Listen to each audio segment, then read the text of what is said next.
नमस्कार सभी को। मैं अमन खरे छतरपुर मध्य प्रदेश से आप सभी का स्वागत करता हूं अपने चैनल पर और आशा करता हूं कि आप सभी बहुत अच्छे होंगे। उम्मीद करता हूं कि जो भी एस्पायरेंट्स CGL 2023 की एग्ज़ाम देना चाहते हैं उन्होंने अभी तक अप्लाई कर दिया होगा, और यदि आपने अप्लाई नहीं किया है तो आप अभी जाकर ऑनलाइन अप्लाई कर सकते हैं SSC की वेबसाइट पर। लास्ट डेट 3 मई है, तो अगर आप एग्ज़ाम देना चाहते हैं जो आज से लगभग 2.5 महीने बाद है तो जाकर अप्लाई करिए और तैयारी शुरू कर दीजिए। आज इस वीडियो में सबसे पहले तो हम यही जानेंगे कि क्या बचा हुआ टाइम जो लगभग 2.5 महीने हैं वो पर्याप्त है 2023 CGL को क्रैक करने के लिए। तो मेरा जवाब है हाँ, क्योंकि पहली बात तो SSC वालों ने अभी हमारा पैटर्न चेंज कर दिया है, और जब हमारी मेरिट बनेगी जिससे आपको आपकी प्रेफर्ड पोस्ट मिलेगी, जिस पोस्ट पे आप ज्वाइन करना चाहते हैं, उसके लिए Tier 1 यानी कि जो भी एग्ज़ाम जुलाई 2023 में होने वाला है उसका स्कोर आपका काउंट नहीं होने वाला है। आपको केवल उसको क्वालिफाई करना है, और जो भी स्कोर आपको मेरिट में आपकी रैंक दिलाएगा वो होगा Tier 2 का एग्ज़ाम, जो कि जुलाई से लगभग 2 से 2.5 महीने बाद होगा। तो मैं ये नहीं कह रहा हूँ कि आपको तैयारी जुलाई के लिए अच्छे से नहीं करनी है, बट जो लोग अभी से ये फील करने लगे हैं कि 2.5 महीने का टाइम थोड़ा कम पड़ जाएगा, उनके लिए मैं ये बोल रहा हूँ कि आप चिंता मत कीजिए। हमारे पास टाइम 5 से 6 महीने का है, और आपको जो 2.5 महीने बाद होने वाला एग्ज़ाम है उसको केवल क्वालिफाई करना है, एक मिनिमम मार्क्स लाने हैं, और वो मार्क्स आपके मेरिट में नहीं जुड़ेंगे। और हमको मेन तैयारी करनी है सितंबर या अक्टूबर में होने वाले पेपर के लिए, जिसके पास हमारे पास सफिशिएंट टाइम है।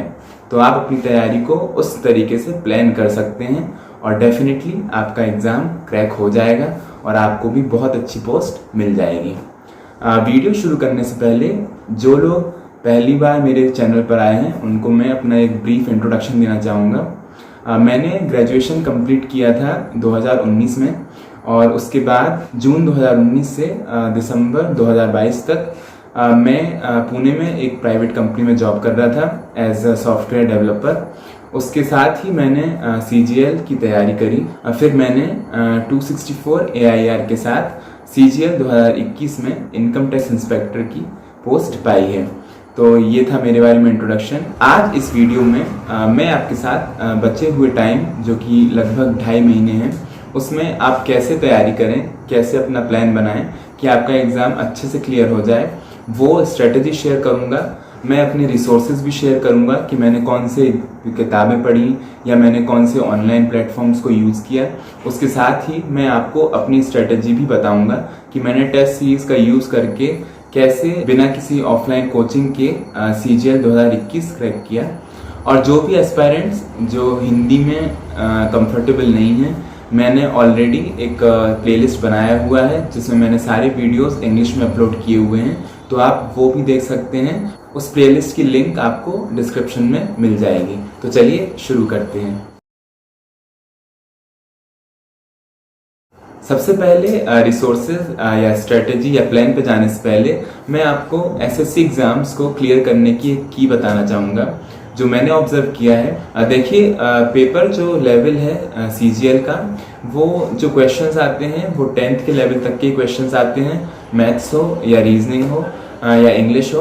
पर सबसे बड़ी बात यह है कि अगर आपने प्रैक्टिस बहुत अच्छे से की है, क्योंकि प्रैक्टिस और टाइम मैनेजमेंट 2 ही इम्पॉर्टेंट चीज़ें हैं जो आपको ध्यान में रखनी है पूरे प्रिपरेशन फेज में।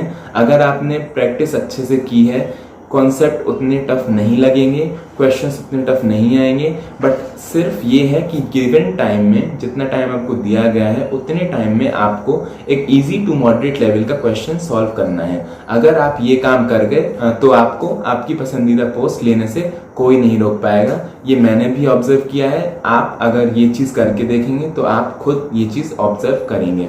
तो प्लीज़ सबसे ज़्यादा ध्यान आपको रखना है प्रैक्टिस का। और जब मैं प्रैक्टिस की बात कर रहा हूँ तो ऑनलाइन प्रैक्टिस की बात कर रहा हूँ, क्योंकि सारे एग्जाम्स Tier 1 हो या Tier 2 हो सब ऑनलाइन होने वाला है। तो ऑफलाइन तैयारी में ज़्यादा टाइम वेस्ट मत कीजिए। सबसे पहले हम बात करेंगे जीके की। तो मैं ये बोलूँगा कि आपको NCERTs ज़रूर पढ़नी है। मैंने एनसीईआरटी पढ़ी थी, मैंने एनसीईआरटी के नोट्स भी बनाए हैं। अगर आप चाहें तो वो नोट्स देख सकते हैं। लिंक आपको अभी दिख रही होगी ऊपर, या फिर डिस्क्रिप्शन में भी मैंने लिंक ऐड की है।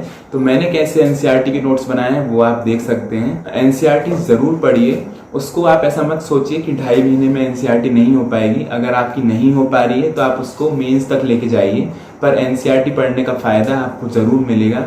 और एनसीईआरटी पढ़ने के लिए मैं इसीलिए भी बोल रहा हूँ क्योंकि आप सोच सकते हैं कि गवर्नमेंट अगर एग्ज़ाम सेट कर रही है तो उसको भी पता है कि एनसीईआरटी एक ऐसी बुक है जो हर एक एस्पायरेंट के पास अवेलेबल है, और हर एक स्टेट में हर एक बच्चा एनसीईआरटी से ही पढ़ता है। तो कहीं ना कहीं कुछ क्वेश्चंस जो बनते हैं डायरेक्ट वाले वो एनसीईआरटी से ही आते हैं। तो ये इम्पोर्टेंस को समझिए, क्योंकि जो ज्योग्राफी का पार्ट है हमारा एसएससी सीजीएल में साइंस भी बहुत पूछी जाती है।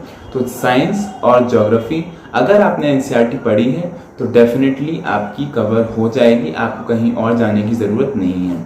उसके बाद बचा हमारा पॉलिटी, इकोनॉमिक्स और हिस्ट्री। पॉलिटी, इकोनॉमिक्स और हिस्ट्री भी एनसीईआरटी से काफ़ी हद तक कवर होते हैं, पर क्योंकि बहुत सारी चीज़ें ऐसी होती हैं जो एग्ज़ाम में पूछी जाती हैं बट एनसीईआरटी में गिवन नहीं है, उसके लिए आप कोई भी मैराथन क्लास देख सकते हैं यूट्यूब पे। बहुत सारे चैनल्स हैं जिस पे 5 से 6-8 घंटे की वीडियोस पड़े हुए हैं। मुझे ऐसा लगता है कि वो वीडियो सफिशिएंट हैं। एक बार आपकी एनसीईआरटी हो गई, ध्यान रखिए एनसीईआरटी पूरी 6th से लेके 10th तक पढ़िए। मैंने पूरी एनसीईआरटी पढ़ी है और आपको एनसीईआरटी पढ़ने के बाद डिफरेंस महसूस होगा। आपकी एक बार एनसीईआरटी हो गई सारी, उसके बाद मैंने क्या किया था, विपिन गोयल सर हैं, study IQ IAS YouTube channel है, उस पे उनके लगभग 36 से 40 वीडियोस पड़े हैं। एक प्लेलिस्ट है जिसमें उन्होंने एसएससी सीजीएल के पूरे स्टैटिक पार्ट को कवर किया है। वो वीडियोस आप जब देखेंगे तो आपको खुद पता चलेगा कि हर एक ऑप्शन को भी वो एक्सप्लेन कर रहे हैं, तो वो एक रिवीजन के तौर पे आपको बहुत काम आएगा। उसके अलावा आप लूसेंट भी पढ़ सकते हैं। बहुत सारे बच्चे लूसेंट को बहुत प्रेफर करते हैं। मैंने लूसेंट पर्सनली नहीं पढ़ी थी, पर लूसेंट का मिसलेनियस पार्ट पढ़ सकते हैं। शुरुआत लूसेंट से बिल्कुल मत कीजिए, क्योंकि लूसेंट केवल तभी काम आती है जब आप रिवीजन कर रहे हो। अगर आपने उससे पहले सारी चीज़ें पढ़ रखी हैं तो रिवीजन के लिए लूसेंट बेस्ट है। बट बिगिनर्स के लिए अगर आप शुरुआत कर रहे हैं तैयारी की, प्लीज़ लूसेंट से तैयारी मत कीजिए, क्योंकि बहुत सारा डेटा है। जब तक स्टोरी के फॉर्म में आप चीज़ों को नहीं पढ़ेंगे तब तक आपको वो डेटा बिल्कुल भी याद नहीं रहेगा, भले ही आप उसको 3 से 4 बार पढ़ लें। तो अगर आपको स्टोरी के फॉर्म में पढ़ना है, या तो फिर आप एनसीईआरटीज़ पढ़िए या फिर आप मैराथन क्लासेस पे जाइए। बहुत सारे एजुकेटर्स ने स्टोरी के फॉर्म पे ही सारे हिस्ट्री के इवेंट्स को कवर किया हुआ है। तो ये हो गई हमारी स्टैटिक पार्ट की बात। करंट अफेयर्स के लिए मेरा पर्सनल एक्सपीरियंस ये है कि आपको ज़्यादा से ज़्यादा टाइम जब आप जीके प्रिपेयर कर रहे हैं तो आपको देना चाहिए स्टैटिक पार्ट पे। करंट अफेयर्स उतना ज़्यादा नहीं पूछा जाता है, मतलब जैसे टाइम और क्वेश्चंस का मैं बोलूँगा, आप जितना ज़्यादा टाइम करंट अफेयर्स में देंगे उतना रिजल्ट आपको क्वेश्चंस में नहीं मिलता है। 2 से 3 क्वेश्चंस पूछे जाते हैं प्री में, इवन मेंस में भी, क्योंकि अब 25 क्वेश्चंस पूछे जाते हैं, उसमें 3 से 4 क्वेश्चन ही करंट अफेयर्स के आते हैं। तो आप ज़्यादा टाइम दीजिए अपनी स्टैटिक पार्ट की प्रिपरेशन में।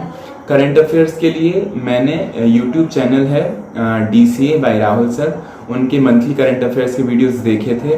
वो 2 से 2.5 घंटे के वीडियोस होते हैं हर एक मंथ के, और बहुत सारी चीज़ें वो कवर करवा देते हैं उसमें, आप वो देख सकते हैं। उसके अलावा आपको टेस्ट सीरीज़ का, आपने जो भी टेस्ट सीरीज़ ली है उसके जितने भी सारे क्वेश्चंस हैं, जितने भी सारे टेस्ट हैं, वो चैप्टर वाइज टेस्ट हों या फिर वो सेक्शनल टेस्ट हों, वो सारे क्वेश्चंस आपको कवर करने हैं। उसके अलावा जितना भी एक्स्ट्रा इन्फॉर्मेशन पार्ट होता है क्वेश्चंस में, सपोज एक क्वेश्चन पूछा गया स्पोर्ट्स के ऊपर और उसके ऑप्शंस में 4 स्पोर्ट्स दिए हुए हैं और उन्होंने ऊपर पूछा कि किस खिलाड़ी से संबंधित ये स्पोर्ट है, आपने सही जवाब लगा दिया। पर अगर आप एक्स्ट्रा इन्फॉर्मेशन पार्ट में जाएंगे, मैं टेक्स्ट बुक की बात कर रहा हूँ, उसमें एक्स्ट्रा इन्फॉर्मेशन पार्ट में बहुत सारी ऐसी चीज़ें रहती हैं, या तो फिर वो उन 4 खेलों से संबंधित होंगी, या फिर वो किसी राजीव गांधी खेल रत्न पुरस्कार से संबंधित होंगे, या फिर वो उस खिलाड़ी से संबंधित होंगे। तो वो सारी चीज़ें भी आपको याद रखनी है, क्योंकि जो भी पार्ट एक्स्ट्रा इन्फॉर्मेशन में दिया गया है, जो भी चीज़ें एक्स्ट्रा इन्फॉर्मेशन पार्ट में लिखी हुई हैं, वो कहीं ना कहीं एग्ज़ाम के लेवल से बहुत इम्पॉर्टेंट हैं, तभी टेस्ट सीरीज़ वालों ने उसको वहाँ पे डाला है आपके लिए। तो प्लीज़ टेस्ट सीरीज़ को बहुत सीरियसली लीजिए। आखिरी में मैं बताऊंगा कि मैंने टेस्ट सीरीज़ को कैसे यूज़ किया था अपनी स्ट्रेटेजी के लिए। ये बात हो गई जीके की, और ये है मेरे एनसीईआरटी के नोट्स। आप ये नोट्स जो लिंक में दूंगा उस पर आप जाकर देख सकते हैं अगर आप देखना चाहते हैं। चलिए अब बात करते हैं इंग्लिश की। तो इंग्लिश के लिए बहुत ही फेमस बुक आती है नीतू सिंह मैम की वॉल्यूम 1। उसमें सारे टॉपिक्स कवर हैं। मैं क्या कहूँगा कि आज से जो 2.5 महीना आपके पास बचा है, आपको क्या करना है कि रोज एक टॉपिक के रूल्स पढ़ने हैं, और उन टॉपिक के रूल्स को आपको कुछ क्वेश्चंस जो बुक में दिए हैं वो करने हैं। उसके अलावा आप टेस्ट सीरीज में जाइए, उसमें चैप्टर वाइज टेस्ट होगा सेम टॉपिक का, वो अटेम्प्ट कीजिए, और जो भी गलतियां आपसे हो रही हैं, जहां भी गलतियां हो रही हैं, उनको आप एक डायरी में नोट कीजिए। मैं ऐसे ही करता था, मैंने अपनी डायरी, मैंने अपने जो नोट्स हैं वो ऐसे ही बनाए हैं। जो गलतियां मैं करता था उसको मैं अपनी डायरी में नोट कर लेता था, क्वेश्चंस को सेव कर लेता था। ये हो गई बात उन टॉपिक्स की जिनमें रूल सफिशिएंट हैं। उसके अलावा बाकी बचे टॉपिक्स जिनमें ज़्यादा से ज़्यादा डेटा आपके पास हो, उतना हेल्प मिलेगा। तो आप ऐसा अपना नियम बना सकते हैं कि रोज़ आपको 20 से 30 ईडियम्स याद करने हैं, रोज़ आपको 20 से 30 फ्रेजेस याद करने हैं, वन वर्ड सब्स्टिट्यूशन याद करने हैं, वोकैबुलरी में एंटोनिम सिनोनिम्स याद करने हैं। मैं क्या करता था कि टेस्ट सीरीज में जितने भी सारे वर्ड्स प्रीवियस ईयर्स में आए हुए हैं या फिर हमारे चैप्टर वाइज टेस्ट में दिए हुए हैं, उन सबको नोट कर लेता था।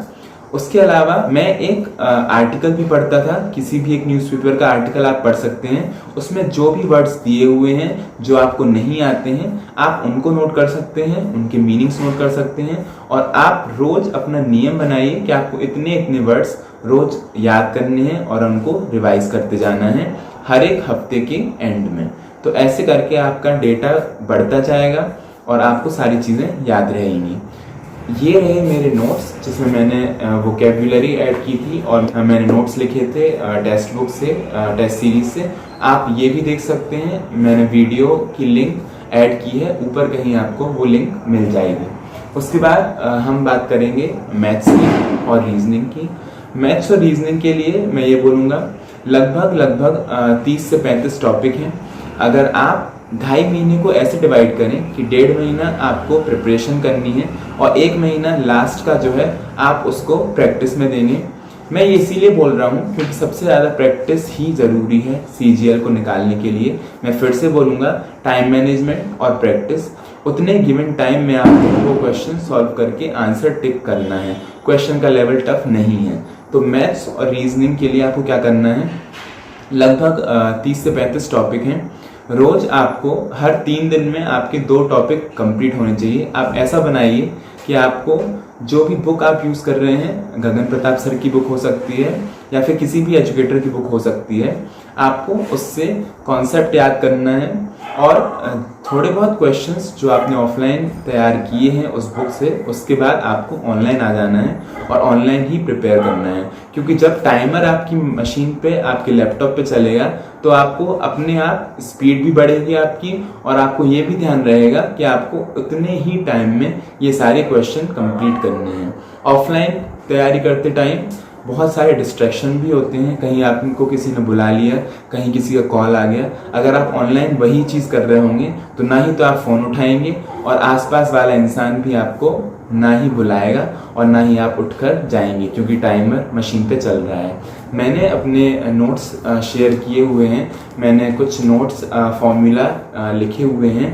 आप शॉर्टकट्स पर बहुत ज़्यादा ध्यान मत दीजिए, रटने की कोशिश मत कीजिए शॉर्टकट्स को। हर एक शॉर्टकट के पीछे के कॉन्सेप्ट को याद रखिए, क्योंकि मेरे साथ पेपर में यही होता था, जितना ज़्यादा शॉर्टकट, जितना ज़्यादा फॉर्मूला मैं याद करता था हर एक टॉपिक के लिए, एग्ज़ाम टाइम पे मुझे वो फॉर्मूला याद नहीं रहता था और मुझे कॉन्सेप्ट को लगाकर ही क्वेश्चन को सॉल्व करना पड़ता था। तो कॉन्सेप्ट को बिल्कुल भी मत भूलिए और कोशिश करिए कि ज़्यादा से ज़्यादा प्रैक्टिस कीजिए, क्योंकि अगर आप बहुत ज़्यादा प्रैक्टिस करेंगे, अगर आपने एक ही तरह के क्वेश्चन को लगभग 25 से 30 बार लगा लिया है, तो हो सकता है कि आपको उतना ही टाइम लगे उस क्वेश्चन को 26वें बार लगाने में जितना टाइम आपको शॉर्टकट यूज़ करके लगे। ऑल्सो बहुत सारे फॉर्मूले बहुत टिपिकल होते हैं जिनके शॉर्टकट्स होते हैं, तो मैं याद नहीं कर पाता था। मैंने कुछ टिप्स भी शेयर की हैं मैथ्स के लिए, रीजनिंग के लिए, तो उसको भी आप देख सकते हैं, लिंक ऊपर देख सकते हैं आप, या फिर डिस्क्रिप्शन में भी आपको लिंक उसकी मिल जाएगी। आप वो सारी चीज़ें भी लगाइए। मैथ्स की बुक मैंने आपको बताई, गगन प्रताप सर की बुक आती है। रीजनिंग के लिए पीयूष वार्ष्णेय सर की बुक आती है। मेरे बहुत से दोस्तों ने इन सारी किताबों को यूज़ किया है। मैंने एक मेडिजी की ये बुक यूज़ की थी रीजनिंग के लिए। इससे मैंने मैथ्स और रीजनिंग के लिए इससे मैंने सारे कॉन्सेप्ट एक बार रिवाइज किए थे। क्योंकि मेरा बैकग्राउंड इंजीनियरिंग का था तो मुझे थोड़ा सा फ़ायदा उसका मिल गया था। पर आप कोई सी बुक से शुरुआत कीजिए और जैसे ही आपका कॉन्सेप्ट क्लियर हो, बेसिक क्वेश्चंस आपके हो जाएं बुक से, आप जल्दी से जल्दी ऑनलाइन पे शिफ्ट हो जाइए। ऑनलाइन के फ़ायदे मैं आपको बहुत बार बता चुका हूं, तो प्लीज़ उसको ध्यान रखिए। इंग्लिश के लिए मैंने ये वाली बुक यूज़ की थी, फिर से ये मेडिजी की बुक है, तो आप कोई सी भी बुक यूज़ कर सकते हैं। नीतू सिंह मैम की बुक भी सफिशिएंट है। बहुत सारे एस्पायरेंट्स लगभग सभी उसको ही यूज़ करते हैं। अब मैं बात करूंगा कि मैंने कैसे शुरुआत की थी। सबसे पहले मैंने मेडिजी की जो मेरे पास बुक थी उससे बेसिक रूल्स इंग्लिश के पढ़ लिए थे और मैथ्स और रीजनिंग के भी ये सारे जो क्वेश्चन हैं, ये सारे जो कॉन्सेप्ट हैं, हमने कॉलेज के एंड में जब प्लेसमेंट होता है, कंपनियां आती हैं, तो मैंने इन सारे क्वेश्चंस को पहले लगा लिया था। तो मैंने सिर्फ फॉर्मूला एक बार रिवाइज किए थे। सबसे पहले मैं टेक्स्ट बुक का मैंने पास भी नहीं खरीदा था, पहला मैंने मॉक टेस्ट लगाया था, फ्री मॉक टेस्ट जो था। जब मैंने वो लगाया तो मैंने क्वेश्चंस देखे कि मेरे कितने क्वेश्चन गलत हुए, कितने सही हुए, कितने क्वेश्चन में मैंने ज़्यादा टाइम दिया। तो मैंने क्या किया था कि मैंने अपना वीक पॉइंट निकाला था कि कौन से टॉपिक ऐसे हैं जो मैं नहीं कर पाया, या फिर जिन क्वेश्चंस को मैंने स्किप किया है, या फिर जिन क्वेश्चंस में मुझे ज़्यादा टाइम लगा है। तो मैंने टॉपिक वाइज शुरुआत की थी तैयारी की। कुछ टॉपिक ऐसे थे जैसे कंपाउंड इंटरेस्ट था, मैंने बहुत ज़्यादा कैलकुलेशन में गलतियाँ की थी, तो मैंने सबसे पहले कंपाउंड इंटरेस्ट को नोट किया अपनी कॉपी में और मैंने कंपाउंड इंटरेस्ट पे काम करना शुरू किया। कुछ टॉपिक्स ऐसे थे जैसे एवरेज है या फिर परसेंटेज है, उसमें मुझे प्रॉब्लम नहीं थी, तो मैंने इन सारे टॉपिक्स पे काम नहीं किया था। कंप्लीटली मैं टेस्ट सीरीज पे ही रिलाय था इन सारे टॉपिक्स को लेकर। तो अगर आपका बैकग्राउंड अच्छा है और आपको लगता है कि आपको बेसिक ऑफलाइन की ज़रूरत नहीं है, तो आप प्लीज़ डायरेक्ट टेस्ट सीरीज को शुरुआत करिए और उससे ही आपको पता चल जाएगा कि आपके वीक पॉइंट्स क्या हैं, कहाँ पे आपको काम करना है, किस टॉपिक को आपको पढ़ना है। फालतू में हर एक टॉपिक को पढ़ के अपना टाइम वेस्ट मत कीजिए, क्योंकि वही बात है, time management is the key for the success in the exam. तो ये हो गई बात। उसके अलावा एनालिसिस भी बहुत करता था मैं पेपर का। मैंने एनालिसिस भी बताया कि मैं कैसे रीजनिंग और मैथ्स के क्वेश्चन को एनालाइज करता था। टाइम देखता था मैं कि मेरा टाइम कितना है एक क्वेश्चन करने में, और उसके बाद एवरेज नंबर ऑफ स्टूडेंट्स जिन्होंने पेपर दिया है उन्होंने कितना टाइम लिया है, और उनका टाइम अगर मेरे टाइम से कम होता था तो मैं देखता था कि उन्होंने क्या सॉल्यूशन यूज़ किया है, टेस्ट सीरीज वालों ने क्या सॉल्यूशन हमको दिया है। क्योंकि ऐसा हो सकता है कि जो कॉन्सेप्ट मैं लगा रहा हूँ हो सकता है वो कॉन्सेप्ट ज़्यादा टाइम ले रहा हो, और दूसरे बच्चे जिनको कम टाइम लग रहा है उन्होंने कोई नया कॉन्सेप्ट लगाया हो और वो कॉन्सेप्ट मुझे ना आता हो। तो ऐसे में मैं वो सारी चीज़ें अपनी कॉपी में नोट कर लेता था अगर मुझे कोई नया कॉन्सेप्ट मिलता था। ये हो गई बात मैथ्स और रीजनिंग की। इसमें टेस्ट सीरीज बहुत इम्पॉर्टेंट रोल प्ले करती है। आप प्लीज़ ऑफलाइन की जगह ऑनलाइन प्रिपरेशन पर ही ध्यान दीजिए। इंग्लिश का डेटा मैं इकट्ठा करता था, मैंने सारे टेस्ट लगाए थे, जितने भी सारे प्रीवियस ईयर पेपर्स थे, वो टीयर 2 के हों, टीयर 1 के हों या फिर प्रीवियस ईयर हो, चैप्टर वाइज हो, सेक्शनल हो, ऑफिशियल करके भी एक टैब होता था, मैं सारे पेपर लगाता था और जितने भी वर्ड्स आते थे उनके नीचे जितना भी एक्स्ट्रा इन्फॉर्मेशन पार्ट होता था, जितने भी रूल्स होते थे और मुझे वो रूल्स नहीं पता होते थे, मैं उनको अपनी डायरी में नोट कर लेता था। बहुत ही रैंडम ऑर्डर में नोट्स बनाए हैं मैंने, वो नोट्स आप देख सकते हैं, मैंने लिंक ऑलरेडी शेयर की हुई है। पर आप ध्यान दीजिए कि आपको आपकी तैयारी अपने तरीके से करनी है और जितना ज़्यादा आप प्रैक्टिस करेंगे उतना ही ज़्यादा आपको हेल्प मिलेगी और उतना ही कम आपको टाइम लगेगा। उसके अलावा जीके के लिए भी जब पेपर नज़दीक आ जाएगा तो टेक्स्ट बुक पे मैंने ऑब्जर्व किया था कि एक करंट अफेयर्स का एक अलग से टैब ऐड कर देते हैं ये टेस्ट सीरीज वाले, और उसमें कम से कम 15 से 20 पेपर होते हैं और हर एक पेपर में 15 से 20 क्वेश्चन होते हैं। तो वो पूरे क्वेश्चंस मैंने 3 से 4 बार पढ़े थे और मुझे करंट अफेयर्स में मैं बहुत वीक होता था, तो मैं उनको ही पढ़ के सेटिस्फाइड फील करता था कि हाँ मैंने करंट अफेयर्स पढ़ लिया है। अगर आप इंग्लिश में वीडियोस देखना चाहते हैं और मैंने जो नोट्स बनाए हैं वो देखना चाहते हैं तो लिंक आपको डिस्क्रिप्शन में मिल जाएगा, वो नोट्स भी आप देख सकते हैं कि कैसे मैंने नोट्स बनाए थे। और प्लीज़ याद रखिए एनसीईआरटीज़ बिल्कुल पढ़िए, वो आपको बहुत काम आएंगी आगे भी। अगर आप कोई और एग्ज़ाम क्रैक करना चाहते हैं तो एनसीईआरटीज़ विल डेफिनेटली हेल्प। तो यही थी मेरी स्ट्रेटजी। और अगर आपको मेरा वीडियो पसंद आया है और आपको अगर कोई भी डाउट है अभी तो आप प्लीज़ कमेंट में बताइए, मैं कोशिश करूँगा कि आपके डाउट को दूर करूँ कमेंट में ही। और अगर मुझे लगेगा कि एक और वीडियो बनाकर आपके डाउट्स को क्लियर करना चाहिए तो मैं वो भी करूँगा। और अगर आपको ये वीडियो पसंद आया है तो लाइक करिए और अपने दोस्तों के साथ शेयर कीजिए जिससे उनको भी कुछ हेल्प मिले। और अगर चैनल को सब्सक्राइब नहीं किया है और करना चाहते हैं तो प्लीज़ चैनल को सब्सक्राइब कीजिए। तो मिलेंगे अगले वीडियो में, तब तक धन्यवाद।